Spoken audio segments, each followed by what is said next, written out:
Hi, I'm Sam Nordberg and welcome to episode 4 of Create the Ultimate Membership Site, and today we're going to be talking about your features. This is really just the bells and whistles that you want for your site, and I'm going to keep this one fairly short because honestly it's completely up to you. The technology available now means that you can build just about anything. However, there are a couple of things to think about as you go through. So, 1. What features do you want your site to have? Do you want things like the ability for them to bookmark where they were up to in a certain series of information so they can come back to it easily? Do you want them to be able to jump easily backwards and forwards between different chunks of content and for your website to remember where they were up to? Do you want it to be able to show them what they've completed already, like to tick stuff off? Do you want to have a forum where they can go and talk to each other, or are you happy for that support group to be somewhere else, like a private Facebook group? What kind of features do you want your website to have?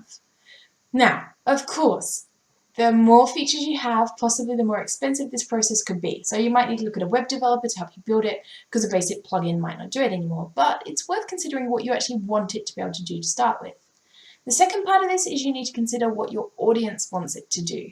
What do they want to be able to do with the site? Do they just want to be able to access the video and see it? Do they want to be able to comment below it so they can talk to other members?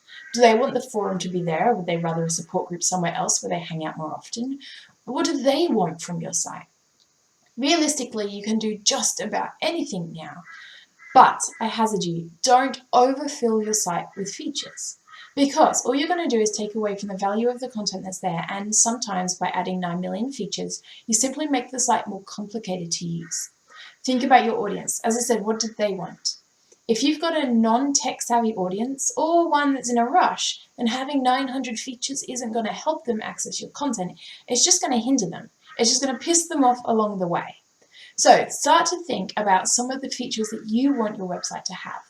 Often it's worth going and having a bit of a hunt around and see what other people are up to here as well. Do you want them to be able to have a certificate of completion at the end? Do you want them to be able to have access to recordings or live Q&As, and then the recording of said live Q&A? Just think about it. There is no right or wrong here, and I'm not going to feed you with the things you should have, because honestly I think it's up to you and your audience. I think it's up to you to decide on what's going to suit you best and suit your content best and suit the people who are using it best, and there is no right answer to that because that is all up to you.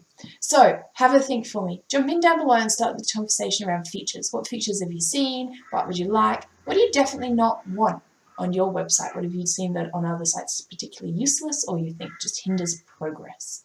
So that's it for this week. Have a think about your features, and as always, I will see you in the next video.